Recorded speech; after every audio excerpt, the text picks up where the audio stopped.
So what do you want to tell the YouTube people this time? Well, I talked about Second World War and about my brothers and my husband and people were in. So after the war, a lot of people got married and had babies, and we call all these babies baby boomers. Linda was a baby boomer, and she's 67 now. And so Joe and I got married, and short after that we had Linda, and then we had Joey.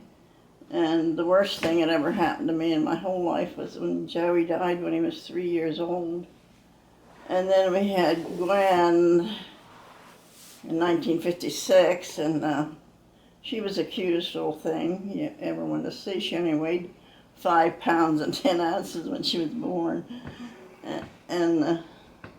But I had an awful time. I had a very hard birth having her, even though she was a little baby. So when last year she had lung cancer, and Linda right now is in the hospital. She had a mastectomy. She had a breast cancer, but she's doing fine. I talked to her a while ago, and Rusty went in to see her. Rusty takes Paul Lewis down to see his wife, so he goes in and talks to Linda. And he wouldn't know if I wanted to go along today, and I said, no, I better not, because I had a cold, and it's pretty much walking, so I didn't feel like up to that. And Linda said, Rusty talks a lot. I said, yeah. I said, his mother and dad both talked a lot. But it's good he's somebody that's good to go to visit sick people, because he knows how to carry on a conversation.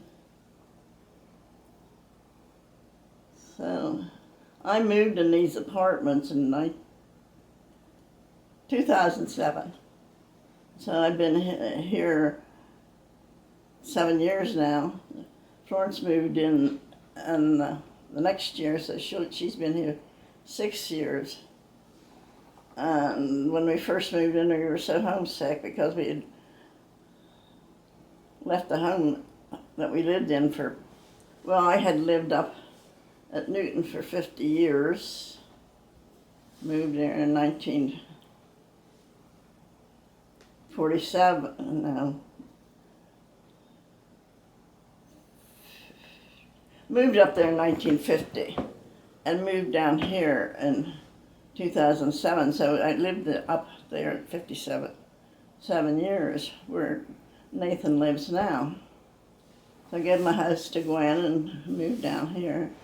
And at first I was homesick, and Florence was homesick too, but I like it now. We make a lot of friends, and we get to put puzzles together and do things that old folks do. And there's always somebody to talk to. And you get to know about everybody that lives here. And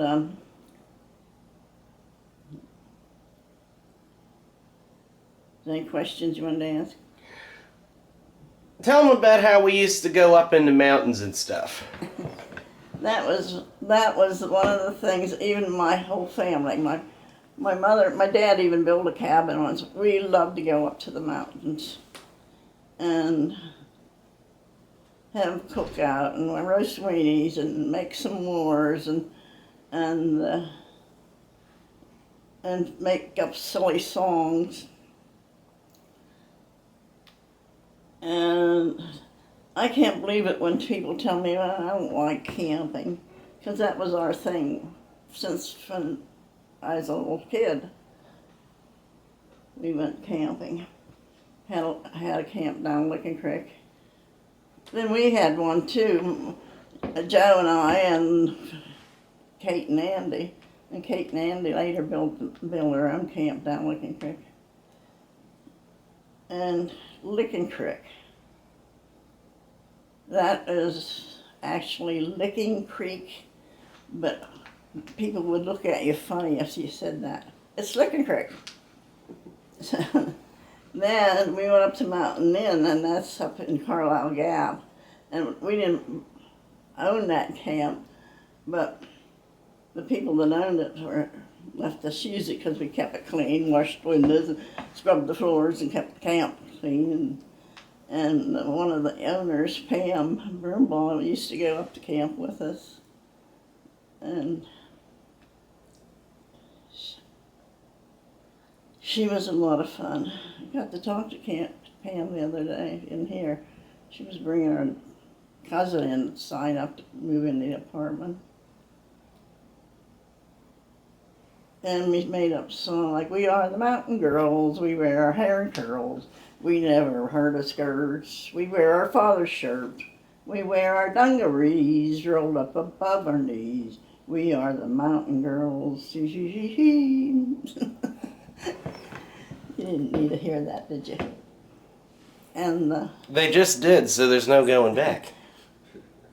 then one time, we made up another song.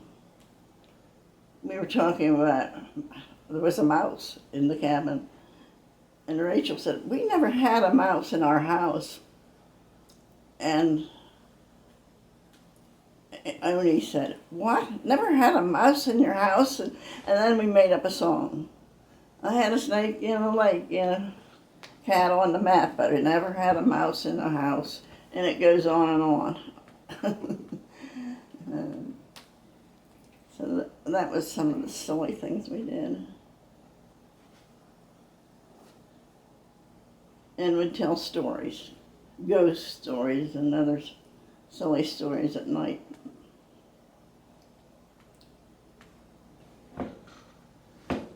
One of the things that the things that we loved to do the most. Then that camp burned down. Of course, Nathan and I both cried that night when the camp burned down. And when Linda comes over once a month, she makes it a point to come here once a month to visit. We play Scrabble. Nathan never liked to play Scrabble too much, but my kids and I play Scrabble. That's what we do for fun. And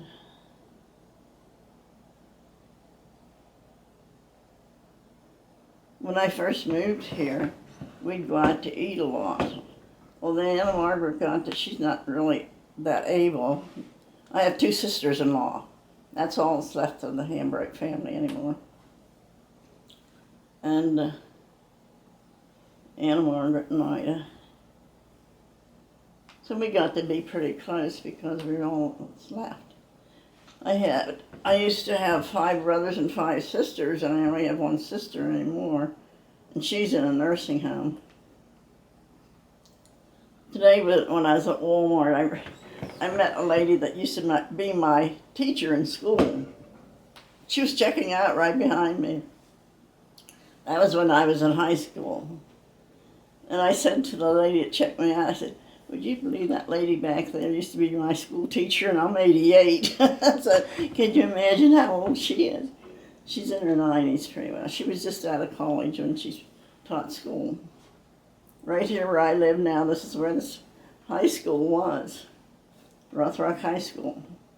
Now it's Rothrock Apartments. And I never thought I'd be living right where the high school was. When I moved to McVeigh-Town, it wasn't really that hard for me because I knew a lot of the people. I knew a lot of the people in the church. And in fact, we lived in McVeigh-Town a while before we moved up to Newton Hamilton. Went to the Newton Hamilton United Methodist Church. I've been a United Methodist all my life. Even when I was a kid, we went to the Methodist church. Of course, Mom made you go to church. That was a priority with her. And if anybody asked me for advice, I would advise them. make sure you take your kids to church. I think it's important.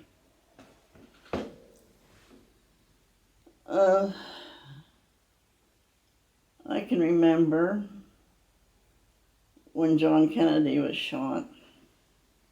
I was working at the coat factory in Mount Union, and one of the girls, it was lunchtime, and one of the girls had gone out for lunch, and she come back in. She was telling everybody the president was shot. That was a shock to all of us. And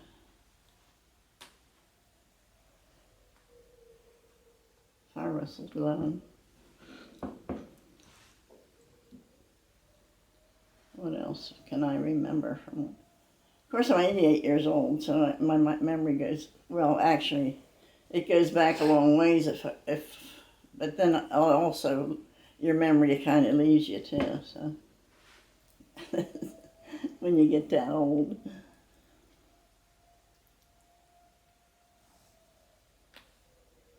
So.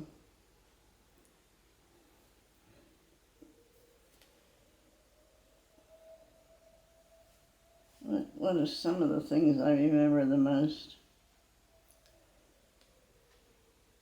We used to go to the movies a lot. We never had a TV because never heard of such a thing. We never had a phone. Our neighbors did. We never went to town shopping because we sent for things to the Sears and Roebuck catalog or the Montgomery Ward catalog. And we didn't even go grocery shopping because the grocery man came and brought things to us. And there was a guy that drove a bread truck, and I don't know how often he came around. I remember going out to the bread man with my brother or sister or somebody, and we'd say, 12 loaves, please, and he would pile them on your arm, and they were only like 10 cents a loaf. But we ate a lot of bread. And then there was other people that come, a salesman that come around. The McNess man. And who else was that? Anyhow, you didn't go to town, you didn't go out to eat, or any of that kind of thing. I never learned how to drive until I was 20, probably 25 around there when I learned to drive. Joe taught me to drive. The worst person you can get to teach you to drive is your own husband. I remember doing something dumb, I don't know what it was. He said, "Good God, woman, what's the matter with you?" Of course, that made me even more nervous than before.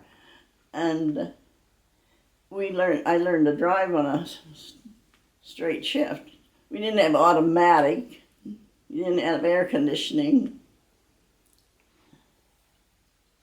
And but I'm certainly glad I learned to drive, because now I have to drive to go to the doctor, go shopping, go to the grocery store, and go to church.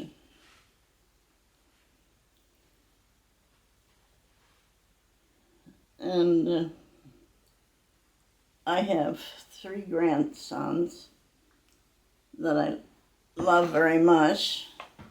That's Corey and Ian and Nathan.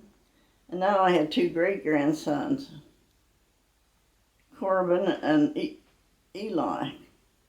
Corbin's 3 years old now. He just got over his terrible twos, and I hope it makes a difference. And Eli's 1. And they are the cutest grandsons you ever saw. And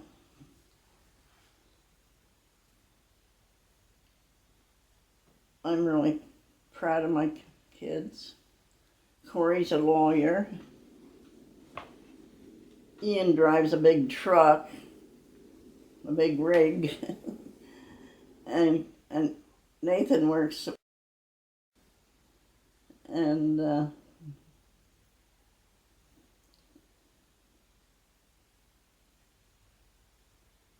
not make a lot of money, but he's going to work up in his job.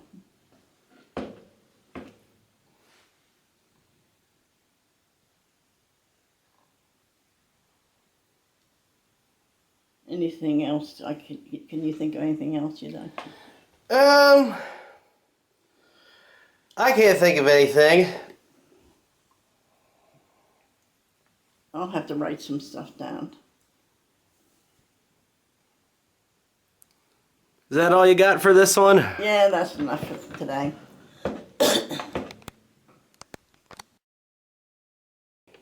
If you like what you see, leave a like and subscribe to Junkaholics World. Also, be sure to check out Nate Fails At and Random Night Road Trips. This has been a moment with Nate's grandma. Thanks for watching.